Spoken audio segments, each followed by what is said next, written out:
Russia claims that the Ukrainian Armed Forces allegedly struck the dam of the Belgorod Reservoir with HIMARS missiles. The strikes reportedly caused damage, according to the Russian telegram channel MNS. According to our information, the hydraulic structure was attacked by 3 HIMARS rockets, the report states. It added that the impact damaged several buildings with technical equipment, the lifting mechanisms of one of the sluices, and the dam crest. At the same time, it was reported that an inspection of the hydraulic structure confirmed that the integrity of the Belgorod Reservoir dam was not compromised. There is no threat of flooding to nearby settlements, the channel added. MNS also claims that 2 people were allegedly injured in the attack, one of them a Russian National Guard officer. The Ukrainian Armed Forces occasionally target military facilities in Russia, typically hitting oil refineries, enemy substations, or other sites that support the Kremlin's war machine. At the same time, Russian attacks are significant to mention. For example, in June 2023, Russian forces struck the Kakhovka Hydroelectric Power Plant in Ukraine, located on the Kakhovka Reservoir. As a result, settlements in the Kherson region were flooded, and local authorities announced an evacuation. There were reported civilian casualties and an environmental disaster caused by the strike on the plant, with negative effects on local flora and fauna. In 2025, Russia promised to restore the Kakhovka Reservoir after the conflict ends. According to the Center for Countering Disinformation, the Russian-appointed head of the administration in Kherson region, Vladimir Saldo, promised to restore the Kakhovka Reservoir. However, he immediately emphasized that this would be possible only after the end of the conflict. Also, the Kremlin's Gauleiter, attempting to remove responsibility from Russia for the destruction of the Kakhovka HPP, once again repeated the fake about the alleged collapse of the dam as a result of missile strikes by the armed forces of Ukraine. Although it has long been known that in fact the Kakhovka HPP dam was blown up by Russian troops in June 2023, and this is confirmed by numerous international investigations, the Center for Countering Disinformation noted. The center stated that the destruction of the Kakhovka HPP led to a large-scale man-made disaster.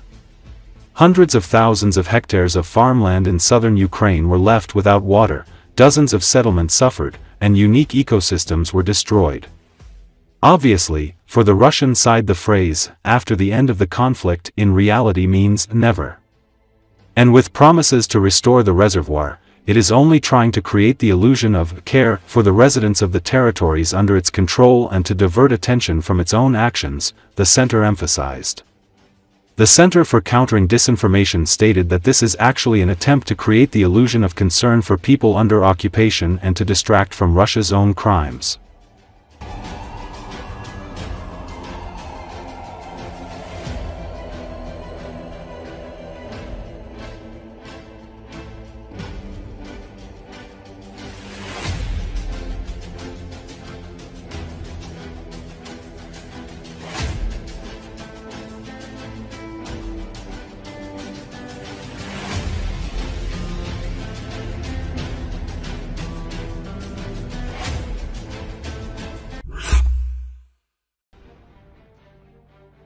After months of Russian officials bragging about destroying Ukrainian energy facilities, the war has turned full circle.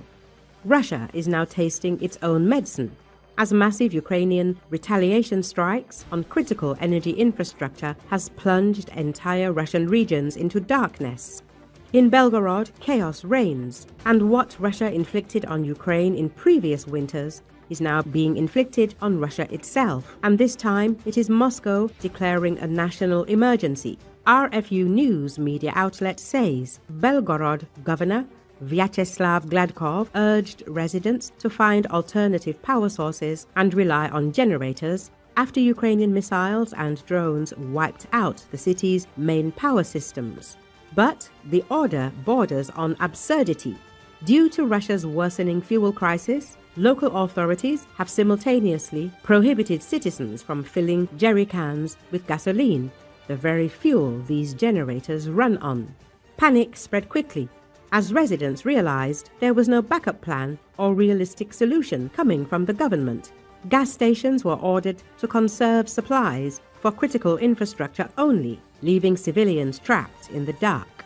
The crisis began after a wave of Ukrainian strikes against Belgorod's energy network. Locals reported loud explosions followed by immediate blackouts as Ukrainian drones first hit key transformers throughout the city. Within hours, another barrage hit the Belgorod thermal power plant, leaving 40,000 people without electricity. Footage shows the Luch power substation engulfed in flames, with emergency services unable to contain the fire. RFU News says Kursk region soon followed as Ukrainian drones hit transmission lines, causing widespread outages. Ukrainian official Andriy Kovalenko confirmed both Belgorod and Kursk were without power, as the Russians just received what they were looking for.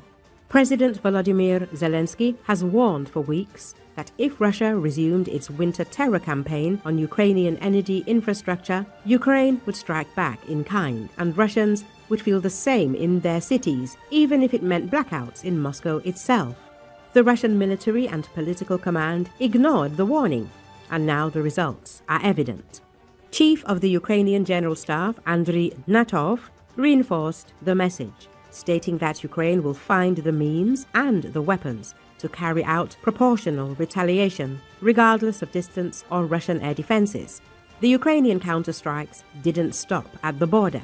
For several consecutive nights, Ukrainian drones and missiles hit power facilities deep inside Russia, demonstrating both reach and precision.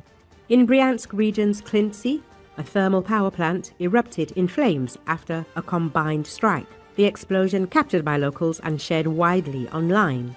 In the Vladimir region, a 750 kilovolt substation, a critical node in central Russia's energy grid, was disabled.